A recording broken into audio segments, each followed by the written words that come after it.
AI is incredible. It can teach you how to fry an egg and even write a poem, pirate style. Yarr! But it knows nothing about your work. Slackbot is different. It doesn't just know the facts. It knows your schedule. It can turn a brainstorm into a brief. And it doesn't need to be taught. Because Slackbot isn't just another AI. It's AI that knows your work as well as you do. Visit slack.com/meet Slackbot to learn more.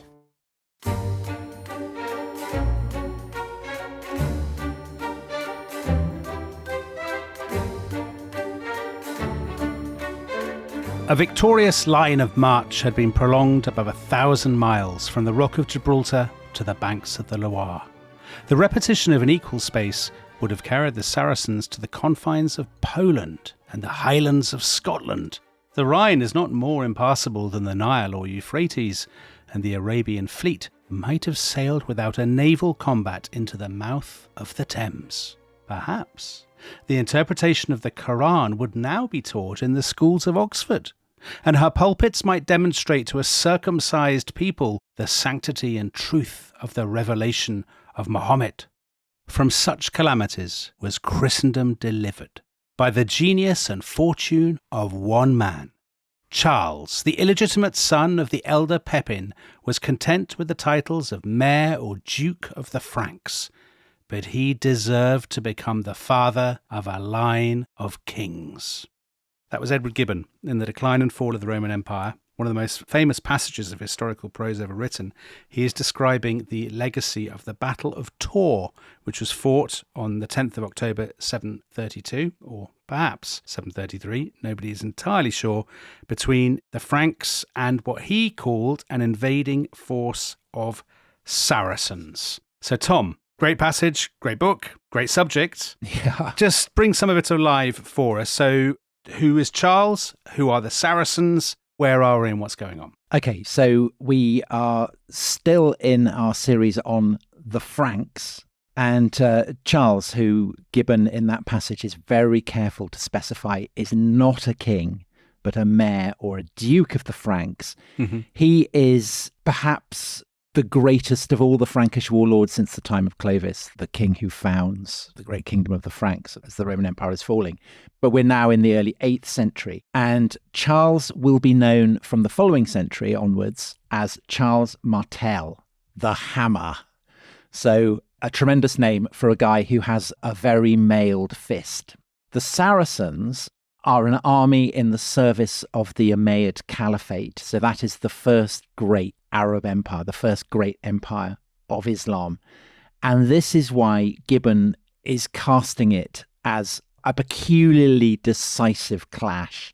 He's framing it as a battle between Christianity and Islam, and he's suggesting that had it gone the other way, had the Franks lost to the Saracens, to the Muslims, to the Arabs, then perhaps we might have seen the interpretation of the Quran taught in Oxford. And there's a bit of a joke here because Gibbon had been a student at Oxford and had absolutely hated it. He despised all the dons who at the time were Anglican priests. And so I think he's slightly tweaking the noses of his old teachers and suggesting that they might have been circumcised followers of Muhammad.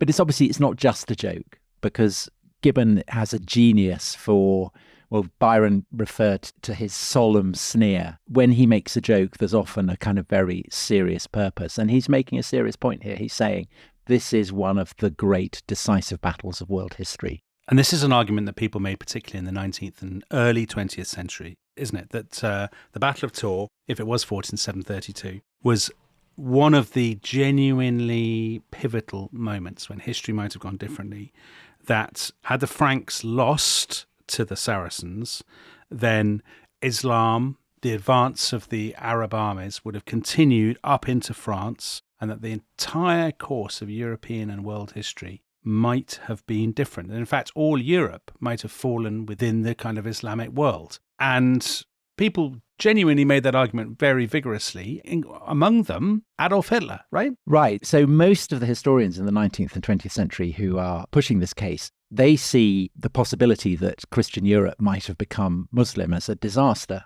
So Gibbon refers to it in that passage you read as a calamity. But one person, as you said, who thought it was a great shame that the Franks had won was Adolf Hitler. And the reasons for this, he spelt it out in his table talk, and I'll read it. Had Charles Martel not been victorious at Poitiers, he said, already you see the world had fallen into the hands of the Jews, so gutless a thing is Christianity.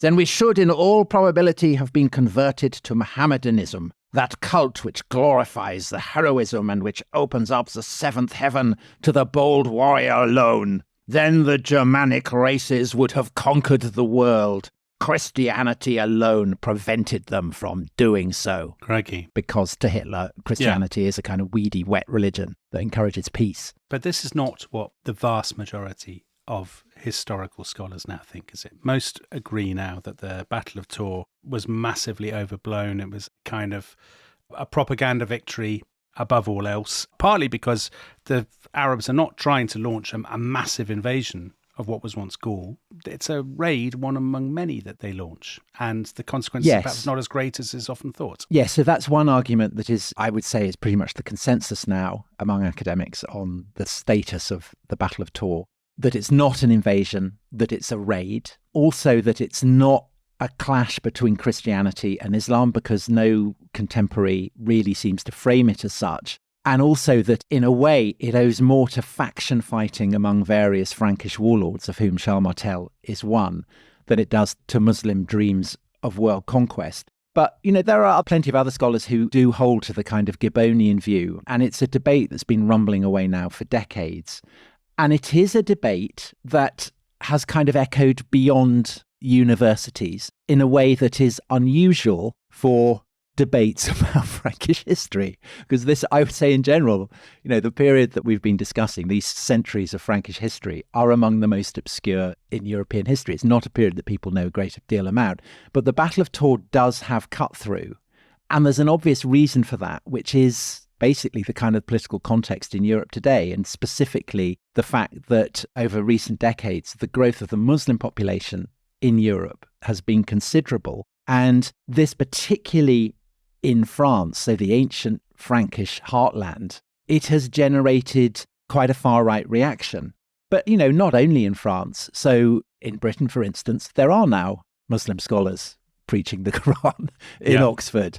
And there are people in Britain, as in France, as in other countries in Europe, who regard this with extreme hostility. And I think the implications of this for discussion of the Battle of Tours in far-right circles is unbelievably toxic. So you can see this in the way that it's been used by far-right groups. So as early as the 1970s in France, in the wake of the Algerian War, de Gaul's settlement of that, and the growth of Algerian immigration into France, in the 70s, there was an anti-Algerian terrorist group, so far-right terrorist group, and it called itself the group Charles Martel. So drawing its direct inspiration from the Frankish duke who had won the Battle of Tours. Then in 2015, after the Charlie Hebdo massacre, so the publishers of the satirical magazine in France who were kind of shot by an Islamist gunman, Jean-Marie Le Pen, who was leader of the National Front at the time, father of Marine Le Pen, there was this slogan, Je suis Charlie. So people saying, identifying themselves with the victims of the attack on Charlie Hebdo. But Jean-Marie Le Pen said, no, je suis Charles Martel. And perhaps the most brutal manifestation of the way in which the far right have identified with Charles Martel is that in 2019, people may remember there was a terrorist attack in New Zealand, of all places, so the opposite end of the world from France, done by an Australian terrorist. And he attacked a mosque and an Islamic centre in Christchurch, killed 51 people. And on his gun, he had inscribed the name of Charles Martel. So you can see that for academics, this is very difficult, I think, to kind of banish this from what they're doing, wouldn't you say? It's kind of... Yeah, of course. I do think when you read an academic on the Battle of Tours, academics who say, it's a terribly important moment, it's a pivotal moment in world civilization, a battle that changed everything, they always do tend to be of a very particular political persuasion. I think equally you could say that those who say that it's unimportant, that it's a minor border skirmish, also tend to be of a particular political persuasion, which is simply to say that it is difficult, I think, to remove discussions of this battle from current political contexts. So just as there are people on the right who say this was the saving of Europe, so on the other hand, on the left, you will get the sense that basically it was kind of racist of the Franks not to have surrendered to the invaders at Tours. And I think it reflects the fact that maybe of all the battles we've discussed so far on The Rest is History, this is politically the most sensitive of the lot. So that's why I think before we get into the details of the battle itself, it's really important to explain the context for what is going on here in some detail. All right. Well, let's start with the Arabs. So Gibbon calls them Saracens, which is not a word that you often hear these days. But actually, they're not really Arabs, are they? Most of that army are almost certainly Berbers from North Africa, from what we'd once have called Mauritania, or probably a lot of them from Spain. So they're not Arabs. And actually, are they even Muslims? Because, of course, at this point, Islam is still in the process of kind of being formed, isn't it, to some degree? Yeah, it's really difficult to know what word to use to describe these invaders for the reasons that you said. I mean, and certainly the Berbers in the army, probably the majority. I mean, loads of them would have had only the haziest sense of what Islam was. And as you say, Islam itself is still in the process of evolution at this point. Islam at this point is best thought of as a kind of franchising system. So groups of people beyond the kind of the heartlands of the Umayyad Empire back in Syria and Iraq and Arabia are licensed by the caliph in Baghdad to form their own kind of posses, their own groups. And essentially the license that the caliph is giving these groups of people is to go out and proclaim the revelations of Muhammad to the limits of the world. But the reason that lots of people kind of buy into this isn't necessarily because they are kind of passionately committed to spreading the message of the Quran. It's because they want to go out and grab stuff and strip and loot monasteries and towns or whatever. It's a raiding party, and not, I guess, totally unlike Scandinavian raiding party in a not massively dissimilar period. I think you're right. And again, the kind of parallels with this and the Viking period is something we might come to kind of later on in the episode. And so what you have going over the course of the late 7th, going into the 8th centuries, is war bands who are kind of nominally Muslim, spreading westwards from Egypt along the northern coast of Africa, all the way to Mauritania. And then in 711, there's a kind of exploratory raid across the Straits of Gibraltar. So a war band of Berbers, of Arabs, of Muslims, whatever you want to call them. They land in Spain and they have spectacular success. So they meet the king of the Visigoths. This is the kingdom that had given the Franks Brunhild, and wipes the king and his army out. They go on, they capture Toledo, which is in the centre of Spain, the main Visigothic city. And it's a spectacular victory. It's a kind of Hernan Cortés type victory, the overthrow of a great and wealthy empire. And the loot that gets sent back to Syria is so overwhelming that Spain comes to seem, to the eyes of the Umayyads back in Syria, a kind of land of wonders. It's a place of talking statues where cities are fashioned entirely out of brass, just full of treasure and also full of slaves. So a massive coffle of 30,000 Visigothic slaves are sent back to Damascus. And again, this is seen as being something extraordinary. And so it's not surprising in the wake of this success that the invaders press onwards. And by 719, so that's just 8 years after they'd landed in Gibraltar, the invaders have crossed the Pyrenees. And in 720, they capture the great city of Narbonne, which there's still a kind of tiny strip of Visigothic territory on the coast of southern Gaul. Narbonne falls to the invaders, and then they fan out to conquer the remaining Visigothic strongholds in southern Gaul, so Béziers, Agde, Nîmes. They all fall. And essentially pretty much the whole of the Visigothic kingdom, with the exception of kind of the northern reaches of Spain, have fallen in the space of basically a decade to these invaders. I mean, it's a spectacular feat of conquest. So now beyond that is the land of the Franks, and that's the kingdom we talked about last week. It's ruled by the Merovingian dynasty. We left it with Clothar II. He's won his victory over Brunhild, and he's basically got a monarchy over the whole of what was once the Roman territory of Gaul. So all the different kingdoms are now acknowledging him as all the different bits rather, are now acknowledging him as their king. But I read that the seeds of the Merovingians' downfall had already been sown. It's contained in this very success. So yes, as you say, Clothar II had patched together all the various parts of what had been Roman Gaul. So Neustria, which is the kingdom kind of abutting the Channel, Austrasia, which is the kind of the eastern reaches of the kingdom, stretching beyond the Rhine deep into Germany, Burgundy, which is the kind of the southeast, and Aquitaine, which is the southwest. And Clothar II has managed to rule them all.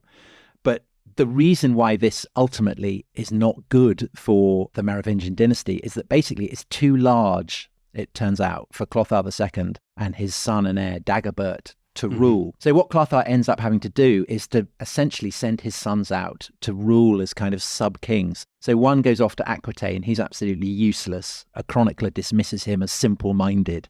Dagobert, Clothar's son, he's sent off to rule Austrasia. He's slightly more efficient. But when he arrives, he's young, he's inexperienced, and this means that he is very malleable in the hands of the two greatest men in Austrasia, who we have already met. We met them at the end of the previous episode, because these are a lord called Pepin and a bishop called Arnulf, and these are the guys who had got together to overthrow Brunhild. They'd betrayed her, and so she'd ended up being captured by Clothar and very horribly executed. So Arnulf serves the young Dagobert as his kind of preeminent counselor, and Pepin serves him kind of off and on. Sometimes he retires, sometimes he comes back, but he is basically not just the kind of the leading magnate in Austrasia, but he is also the leading official in that kingdom, and his status is in Latin major domus, which, you could anglicize that to be major domo, his mayor. He's the leading official, and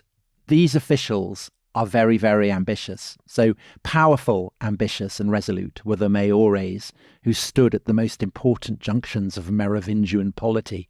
So that's how Yitzhak Hen, scholar of the Merovingian kingdom, describes them. And I guess traditionally, so going back to the time of Clovis, the role of these mayores, these mayors, let's call them that, was to kind of mediate between the king and the local magnates, the local lords.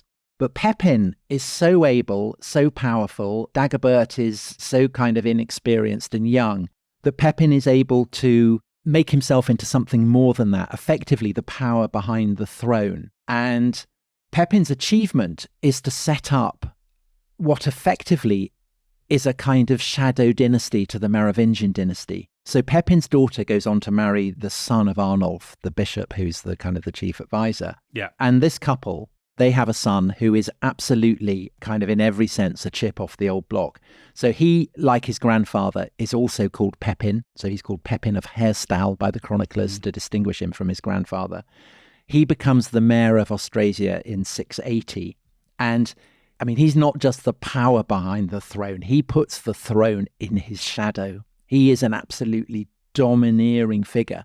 And he's able to do that because for the Merovingians, very unfortunate series of circumstances, there is a succession of kind of children who succeed to the throne, die, succeeded by another child. If they grow to adulthood, they're absolutely useless. And so in the shadow of Pepin of Herstal, this great overweening mayor, the Merovingian king is reduced effectively to a kind of cipher. And by the time that Pepin of Herstal dies in 714, he's made himself the master not just of Austrasia, where he's the mayor, but also of Neustria, that northern kingdom, of Burgundy. And he's also been pushing eastwards. So under his leadership, the Franks have begun conquering swathes of what today are the Netherlands and central Germany. And Pepin of Herstal is no longer content just with the title of mayor. He wants something more. And so he has given himself an absolutely brilliant title, Dux et Princeps Francorum, the Duke and the Prince of the Franks. And he has established this title, as though it was a kind of kingship, as hereditary. And his son, Pepin of Herstal's son, is Charles Martel.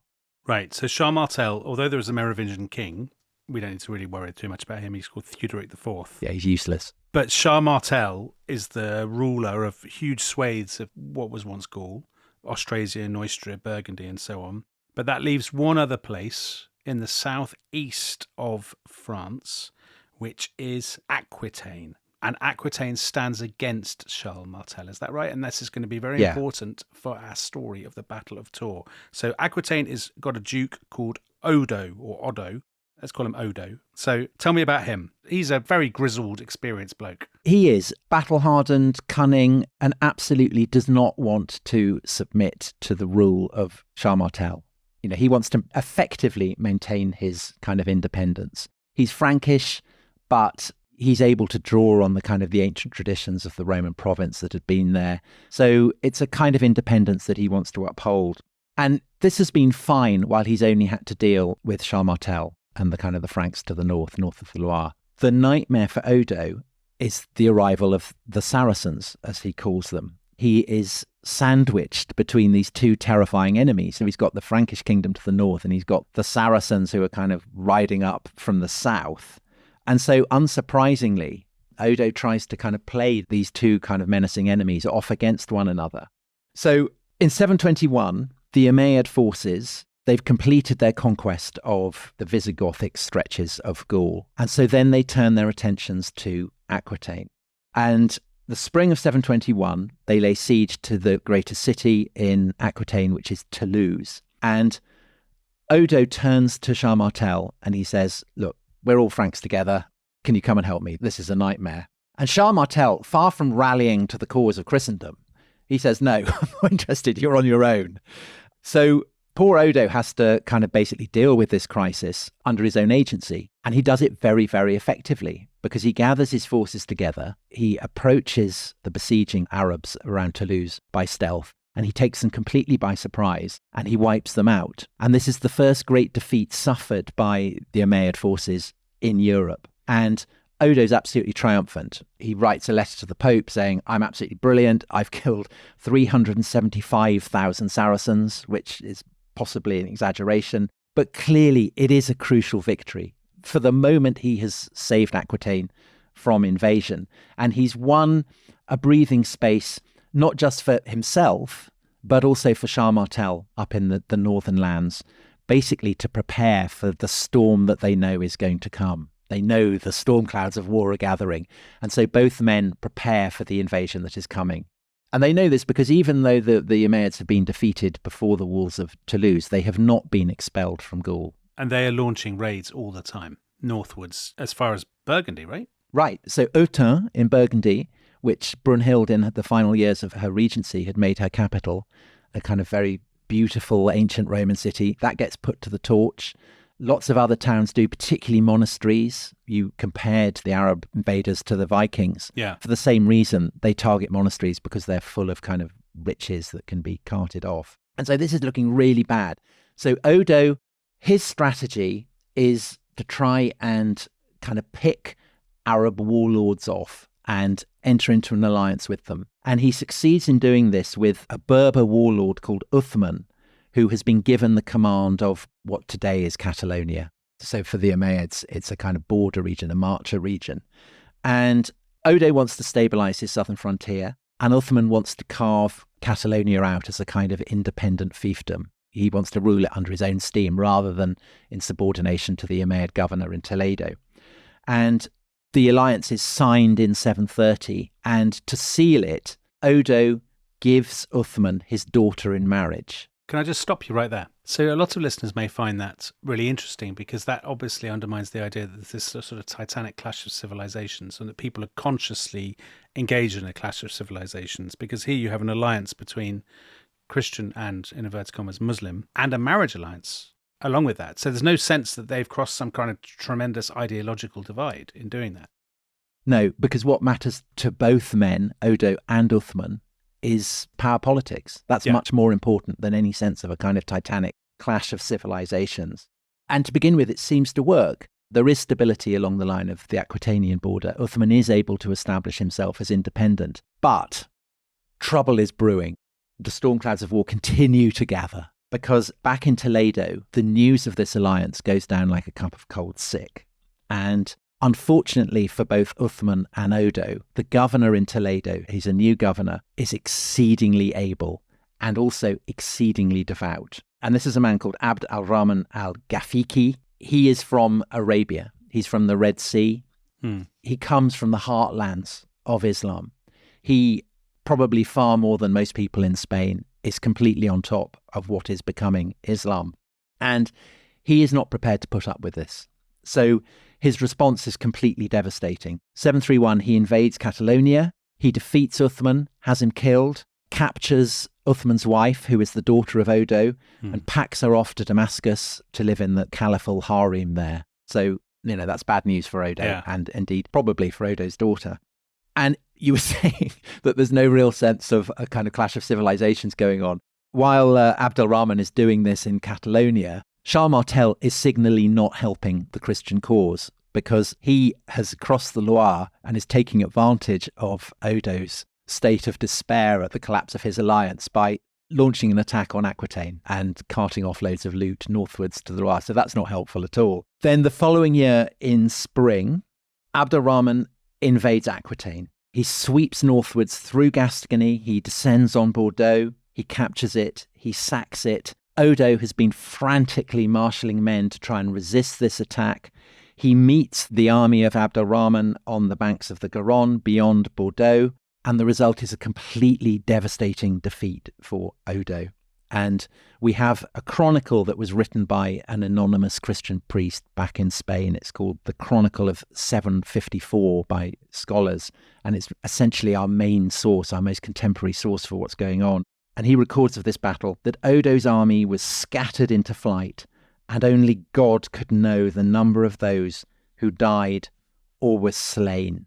So this is terrible for Odo. He survives the battle, but essentially he must fear that Aquitaine is lost. So he musters what troops have survived the disaster, recruits what more he can from the kind of the outer reaches of his duchy, and then he rides with them northwards to the Loire and crosses into the lands that are ruled by Charles Martel, and he comes to the Duke of the Franks and, his great rival, humiliating for him, but he has no choice, and he begs him for assistance.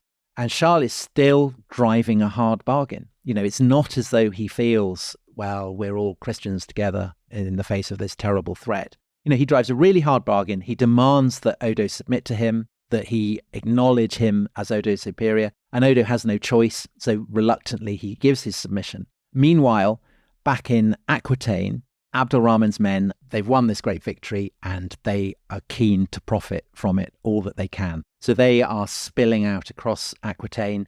They're falling on towns, they're falling on monasteries, they're stripping them bare, they're loading wagons high with loot, and they rumble northwards. The army spilling up the Roman roads that lead towards the Loire, the wagons full of gold and treasure accompanying them. And the further north they go, the closer they come to the lands ruled by the Duke and Prince of the Franks, Charles Martel.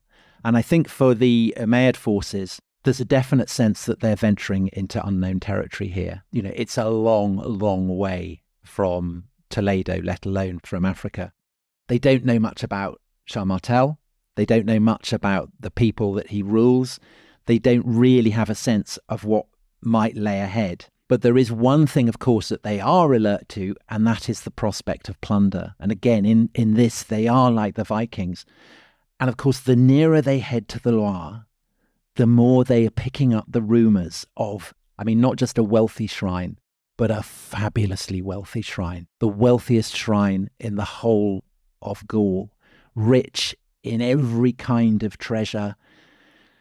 And this shrine, of course, is the shrine of St. Martin of Tours, the great patron saint of the Merovingian monarchy, but also more generally of the Franks themselves. And there is no way that the Duke of the Franks can possibly allow the invaders, if he can in any way help it, to strip the shrine of St. Martin bare. Okay, so what will happen? Will they strip it bare? Will there be a great battle? Who knows? Come back after the break and find out.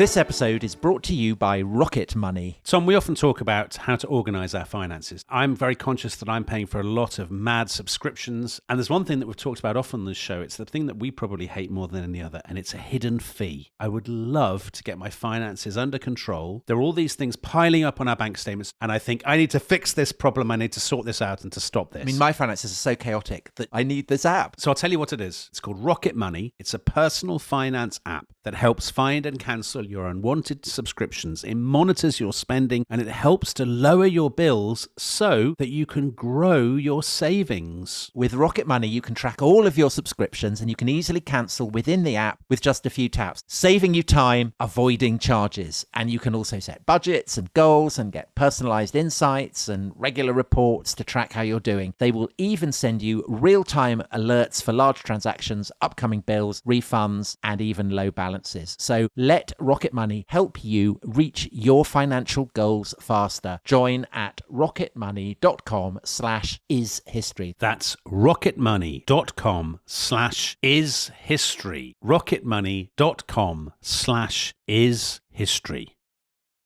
This episode is brought to you by Indeed. Stop waiting around for the perfect candidate. Instead, use Indeed sponsored jobs to find the right people with the right skills fast. It's a simple way to make sure your listing is the first candidates see. According to Indeed data, sponsored jobs have 4 times more applicants than non-sponsored jobs. So go build your dream team today with Indeed. Get a $75 sponsored job credit at Indeed.com/podcast. Terms and conditions apply. This episode is brought to you by Credit Karma. When it comes to your money, Credit Karma keeps you ahead of the game. You can count on Credit Karma to keep up with your financial needs as they evolve, helping you monitor your progress and giving you personalized recommendations so you can make strides towards your goals. Make sure you're on the right track, no matter where you are on your financial journey. Intuit Credit Karma. Karma you can count on. Download today.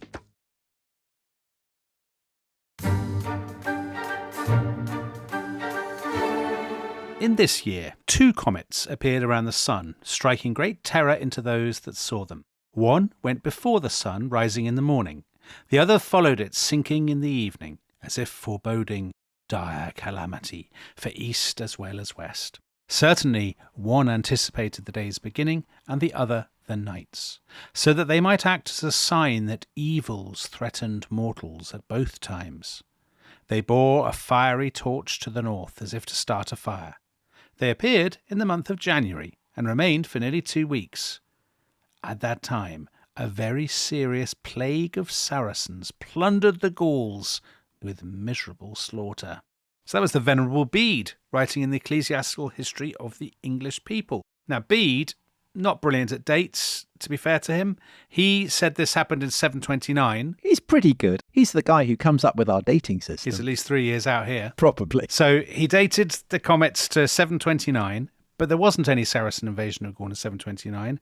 Most scholars think he's got in a muddle and he's actually talking about 732. Yeah. Which is a bit odd because he actually claimed that he finished his book a year earlier. So maybe he put this in afterwards. I think that's probably the generally held theory. And if he did that, then it's witness to the fact that his sense that this is an amazing episode, it's something that's worth recording. And also it bears witness to the fact that the news of this great battle that's been fought, this great Saracen invasion, has kind of crossed the channel. It's spread up all the way through England up to Northumbria. Yeah. So this is something that really resonates.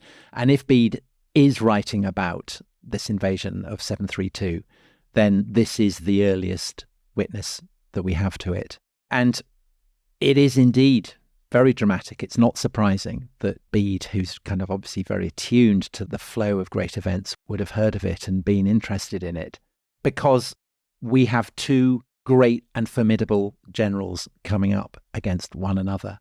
So al-Rahman, the Umayyad general, the governor of Spain, I mean, he's already proved himself very, very formidable in battle. He's overthrown Uthman. He's defeated Odo. He's now heading northwards towards the line of the Loire. We don't know how large his invasion force is, but it's evidently, it's large enough to have defeated Uthman, to have swatted aside Odo.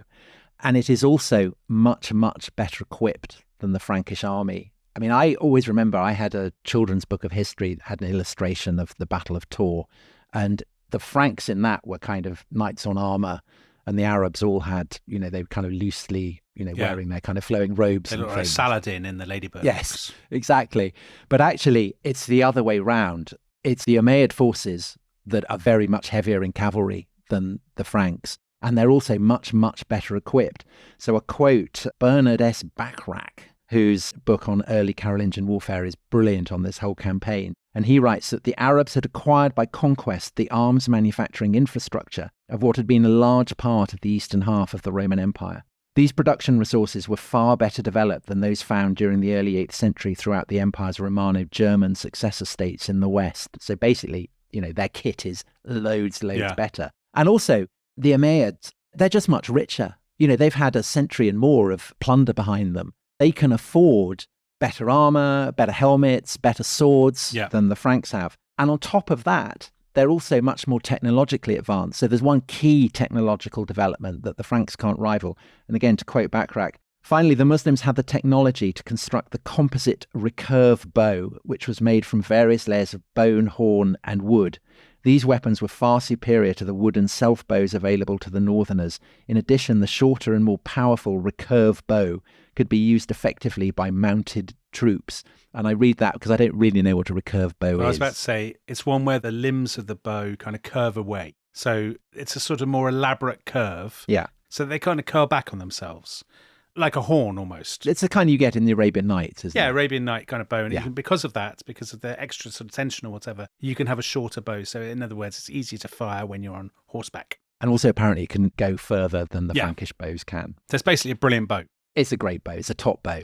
So basically, this is not a kind of ragtag desert army. This is a very, very formidable force, and one that effectively is a kind of worthy successor to the Roman armies. Yeah. Because it's drawing on those traditions. Now, people who've listened to the first 2 episodes will remember that the Franks too are drawing on a Roman inheritance. So they were trained to fight in a Roman way. Yeah. And that's a tradition that's endured for the 2 centuries since the fall of the Roman Empire in the West. And on top of that, they have Roman military manuals, which we know that they read. So like the Romans, they have an emphasis on infantry. At this point, the Franks do not have the kind of the heavily armoured loricati, they're called, the kind of the armoured horsemen that are the precursors of the Western Knight. They are very, very much focused on fighting on foot. I think in part, although I gather that this is hugely debated by military historians, because they haven't yet adopted the stirrup. The stirrup is just kind of being introduced to the land of the Franks at this point. So Charles would have had horsemen with him. And these were called palatini, so people who are, his elites who surround him in the palace. And this is where the word paladins comes from, which is kind of very King Arthur. Lancelot and Gawain are the paladins of King Arthur. So he does have some of them, but the main focus is on, as I say, on infantry, and specifically the Franks fight in a phalanx, so like the Romans had done. Yeah. Very close order, shields locked together. If they are faced by archers, as the Romans had done, they're able to kind of form a testudo, a tortoise, so you put the shields up and over your heads, and the arrows just kind of bounce off your shields. And they fight so closely together that there's a Frankish report of a battle that was fought a century before the Battle of Tours that describes how the slain had nowhere to fall but stood in their battle lines, corpse supporting corpse, as though they were still alive. So very, very close formation. So it's a bit like the images of fighting that you get in Bernard Cornwell's books, which are, again, not a massively dissimilar period. People packed in a kind of shield wall, stabbing with their swords relentlessly through the gaps in the enemy line. Yeah, the use of the stabbing sword rather than the slashing sword. And I guess people would associate kind of Frankish knights as using a massive, great, heavy slashing sword. But at this point, again, they are using the gladius, as the Romans called it, the kind of the stabbing sword. So they approximate to a Roman legion more than to anything else. And of course, Roman legions were dependent on relentless training. And this seems to have been what Charles had given his troops. So, that breathing space that Odo's defeat of the Arabs before the walls of Toulouse had brought Charles, he doesn't seem to have wasted it. He seems to have essentially put his troops through their paces, drilling them and drilling them and drilling them.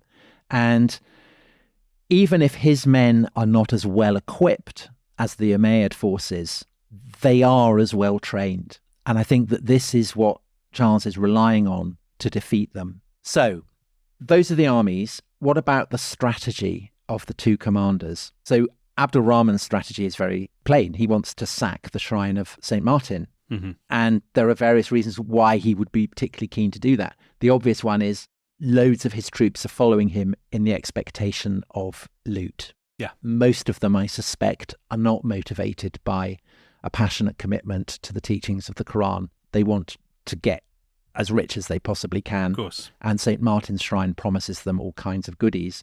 I think Abd-al-Rahman recognises the kind of significance to Frankish prestige of the shrine of St. Martin. If he can sack it, it'll be a real body blow to the prestige of Charles Martel and his regime. And I think, we've said Abd-al-Rahman, he comes from the heartlands of Islam. He definitely has a kind of a doctrinal motivation. He wants to strip the shrine of St. Martin bare, not just because it's full of treasure, but because as he sees it, it's full of kind of idols. He wants to humble the pride of the cross worshippers into the dust. Yeah. But to do that, to reach the shrine of St. Martin, he's going to have to wipe out the army of the Franks, Charles's army. And the reason for that is that Charles's strategy essentially is to block his access to Tours and force him to attempt a decisive battle. And this for Abd-al-Rahman is going to be a real challenge, because even though his men are superior in kit and in military technology, the Franks, as we've said, are at least as well trained, and they're also probably numerically superior. Yeah. And that's because Charles's forces have been swelled by, the troops that Odo has brought with him from Aquitaine. And of course, they are absolutely resolute in their determination to defend St. Martin's shrine, just as Abd-al-Rahman wants to strip it because it's so precious to the Franks. Obviously, for that reason, the Franks are determined to defend and protect it. Charles is confident that this is a potentially winning strategy because he can rely on his men to hold their ground, not to break, not to flee, but also, should the Arabs be defeated, not to run after them, which would potentially then open them up to attack by the Arab cavalry. So this strategy effectively means the late autumn of 732 that a battle is going to be inevitable. Charles is going to block the road to Tours. Abd-al-Rahman is going to have to engage him if he wants to break through. And the reason for that, he can't really retreat because that would, be very damaging to his prestige. And also if he retreats, there's a risk to his baggage train with all that kind of gold and stuff. So effectively, there is no choice but to engage. So there's essentially a kind of week of shadow boxing. And then finally, the moment comes. The Arabs are on the Roman road. They see the Franks lined up ahead of them. There is no choice now but to engage in battle. And again, the best account of what happens is this chronicle of 754. And the Christian priest writing that, he describes the Frankish battle line in an incredibly memorable way. The Northerners held their position like a glacier from the frozen north. Amazing description. Kind of impassable, immovable, indomitable. But also icy cold and dangerous. He describes how the stabbing swords of the Franks, the Gladii, inflict terrible damage on the invaders. And among the dead is Abd-al-Rahman himself. So again, the Chronicle of 754. The Austrasians, so that's the Franks, with a terrible strength in their limbs and an iron hand throughout the hard fight, killed him when they found him. And as evening comes, it's clear that the victory is the Franks. But what is perhaps the most impressive witness to their discipline is that they hold their line. As I said, it's the only way that they could have lost at this point would be if they'd kind of go, whoa, we've won, brilliant, and piled off. They don't. They hold their positions and then they retreat to their camp, pretty confident that the next day they're going to have to fight again, that the battle will continue. Right.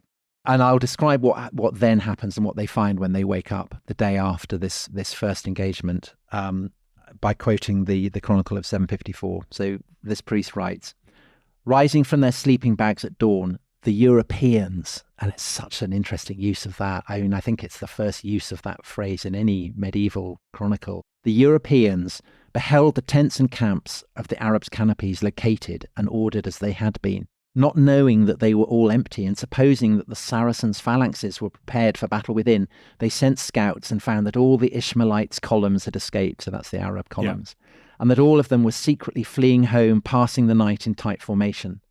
The Europeans were anxious lest they might have concealed themselves on a hidden path as a stratagem.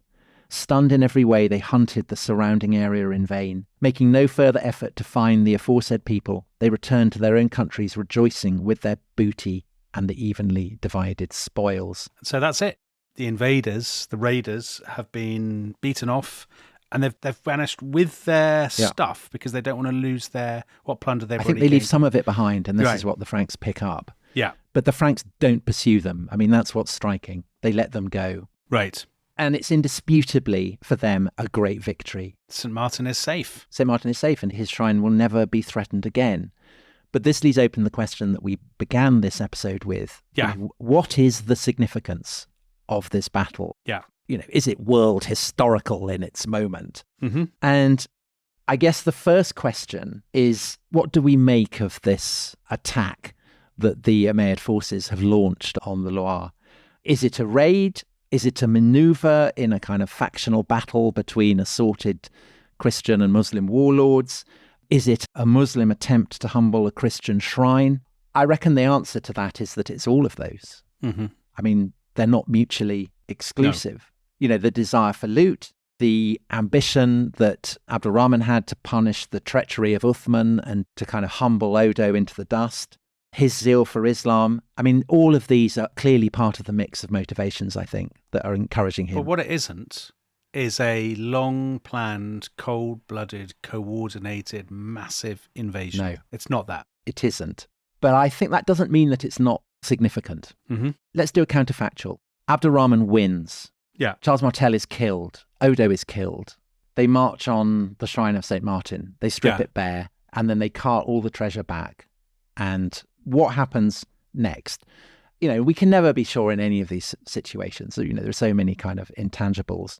But the balance of probability would be that Aquitaine would definitely fall to the Umayyad forces. I mean, if Odo is dead, if his men have been wiped out, there's no real prospect of the Umayyad forces not occupying it and kind of making it a forward base beyond the Pyrenees. The one thing I would say is, if they have that, they have to keep supplying it with men and whatnot from beyond the Pyrenees, which does look like a pretty significant natural barrier through most of history between France and Spain. They do, but then the Straits of Gibraltar are also Yeah. a pretty significant barrier, and they've managed to take Spain. And I think part of the reason for that is that success attracts followers, and there would undoubtedly have been people in Aquitaine who would have wanted to side with the winners, and that would then have provided a kind of reserve of manpower that the Umayyad occupiers could have drawn on. And if they do that, then the consequences of that for southern Gaul are pretty clear. I mean, southern Gaul will become part of the Umayyad Caliphate, and that in turn, I think, would have put Italy in peril. And Italy, of course, is the home of the papacy in Rome, and the Byzantine forces there are, under attack. You've made a massive leap in the course of a sentence from they'd probably got Aquitaine to suddenly Italy has fallen as well. Like, your dominoes are falling very quickly. Well, if southern Gaul falls, then the Franks can't come to the rescue of the papacy. And as we will see in our next episode, essentially in this century, the papacy is dependent for its political survival on Frankish support. So I think it's improbable that the papacy, that Rome would have held out against Muslim domination had Tor gone the other way. And the implications of that would have been pretty significant. I mean, what about the implications for the independent Frankish kingdom? Mm-hmm. I mean, it's got huge reserves of manpower. It could easily have rallied. It could have held out. It could have launched a reconquest of the south. That, after all, is what, in the long run, the Spanish Christians do over the course of the Middle Ages. But I think that there are two episodes from early medieval history that suggest that it would have been a challenge. It would have been difficult for the Franks to do that. And the first, of course, is what we've just been talking about, the defeat of the Visigoths. Because if you say, the attack on Tor was just a raid, well, essentially the invasion across the Straits of Gibraltar into Spain was just a raid. But because the invaders won this massive battle and killed the Visigothic king, within a decade, pretty much the whole of Spain had fallen into their lap. And, with Aquitaine as a base, I think the potential for a kind of campaigns of jihad against the Franks in the north would have been considerable, which isn't to say that the same thing would have happened, but it might have done. We don't know. But the other event that I think, had the Shrine of St. Martin been sacked, there is then an obvious parallel later in the century, which you alluded to right at the beginning of this episode. And that's what the Vikings do when they launch their campaigns against particularly England. And that begins with the sack of a famous shrine, the Shrine of St. Cuthbert on Holy Island, the island of Lindisfarne. And what that demonstrates is that to loot a shrine that has a kind of a special holiness is never just to loot it, because as well as the financial loss, there is also the shock that it delivers to people for whom this shrine is a kind of central part of their spiritual identity. So the sack of the Shrine of St. Cuthbert on Lindisfarne sends shockwaves not just across Britain, but across the whole of Europe. And I think it gives a pretty devastating blow to Northumbrian morale, and the Kingdom of Northumbria falls to pieces fairly soon afterwards. And I think that the sack of the Shrine of St. Martin would have had probably an even greater impact. St. Martin is the great patron of Frankish royalty, but by the 8th century, it's become much more than that. So St. Martin, he's the most celebrated of all Gaul's monks, of all Gaul's holy men. And he has become the emblem of a kind of common identity that has joined Franks and Romans. They all share a kind of common devotion to this saint. And so you could say that the sack of St. Martin's Shrine would have been a blow not just to Frankish prestige, but to the very spiritual identity of this emergent Frankish nation. And of course, at the same time, it would have offered evidence for those with eyes to see of the truth of the message that is being proclaimed by the invaders. And it's absolutely true that this is not kind of at the forefront of the Umayyad campaign. It's not particularly what they are proclaiming. And therefore, very few people at the point where the Battle of Tours is being fought really have a sense of anything approximating to Islam. So this is why it's not couched by contemporary chroniclers as a great clash of civilizations or anything like that. Yeah. So Bede, who we've referenced, this, the great scholar and historian writing in his monastery up in Northumbria, he has only the vaguest sense of who the Saracens, as he calls them, vaguest sense of who they are. He thinks that they're pagans, that they're worshippers of the morning star. There are others who are closer to them who think of them essentially as Christian heretics. Which is so common. That's what Christians think of them in the early years of Islam, isn't it? Right, and I think right the way through to the Middle Ages. I mean, Dante is still kind of, that's still how he's framing them. I mean, They don't really have a sense of Islam as a religion. I mean, that's a much later kind of conceptualization. Yeah. And maybe because of that, maybe because Islam in some ways is very close to Christianity. Jesus is in the Quran, Virgin Mary's in Quran. Both Christianity and Islam have a respect for the Hebrew prophets. That is a big difference, I think, between the Muslim invaders of Spain and Gaul and the Vikings, because there are doubtless people in England who do end up abandoning their Christianity and turning to the worship of the Viking gods, but it's not a sophisticated framework of belief. And the kind of structures of imperialism that the Vikings bring are, it's basically kind of grab it and settle, and that's the limit of it. But the evidence of Muslim Spain shows that Islam is very, very different, that it has a very sophisticated relationship to Christianity. It has a framework for subordinating Christians and Jews and kind of, putting them within an empire. The Quran mandates how they should be taxed, how they should be subordinated, all these kind of things. It's a program for imperial rule. And that is an obvious point of differentiation between the Vikings and the Arabs. Right. And that's why Spain, it's not just that it is ruled by Muslims, it becomes Muslim over the course of the centuries that follow its conquest. And I think you could suppose the Muslims hold on to southern Gaul. You could see the same process happening there. That would have pretty seismic implications for the future course of medieval history. And I think ultimately, to think that the annihilation of Charles Martel's army has no real significance, that it's just a raid, that it's, nothing very important. And I think ultimately that to suppose that had Charles Martel lost the battle, had he died, had his troops been wiped out, had the Shrine of St. Martin been attacked, that it was just a raid. I think that to kind of believe that, it's effectively to argue that Islam and Christianity, and specifically the distinctive form of Christianity that emerges in Western Europe in the centuries after the Battle of Tours, that they're essentially the same. There's no real difference between them. It doesn't really matter if you're ruled by Christians or by Muslims. And I just don't think that's true. I think that there is a very, very profound difference between the two ways of seeing the world. And so therefore, I think that the Battle of Tours is significant. I mean, I don't think it's a kind of peripheral clash. I think it is momentous, perhaps not quite as momentous as Gibbon suggested, but pretty important. And Charles Martel's victory in that sense is pretty seismic in the long run, but it's seismic also in the short term because it has very important implications for the future of the Frankish kingdom and for his own dynasty. Are there not some other reasons why you could question the idea about the momentousness of this battle? So, for example, Umayyad chronicles often mention big defeats. So they mention defeats in the early stages of the Reconquista, for example, but they never mention this at all. Like, it doesn't even feature. They treat it as a raid that just one raid among many and beaten back. I looked this up. There were more raids in 734, there was a raid in 736, and there was actually, some people think, an even bigger raid, even bigger invasion in 739, when the Umayyads got to Burgundy, only to be beaten back by the Franks. So in other words, this was not the end of their incursions. So in that sense, it's not really a turning point. It doesn't change anything because they just keep coming. I think it is, for reasons that we'll look at in the next episode, because it means it's not just the Franks who've won, Charles Martel has won. The glory of his victory kind of resonates to his prestige. And as we will see, he is now in a position not just to defend his kingdom against the invaders, but to go on the offensive. And his son, in turn, will be able to do that.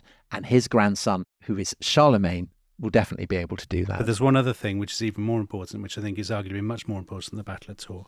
And that's in 740, a huge revolt breaks out in what's now Morocco, Great Berber Revolt. And that basically cuts off Umayyad Spain from the sort of Arab heartland. It means that the age of raiding kind of comes to an end because they can't keep raising all the, there's so much internal dissension and the Umayyads can't keep raising all these Berber troops. So that would seem to undermine the idea that, they get Aquitaine, then they get this, then they get this, then they get this, because actually they've got so many problems in their own kind of backyard, as it were, that they were actually never going to be able to do all that because of the massive ructions going on in North Africa.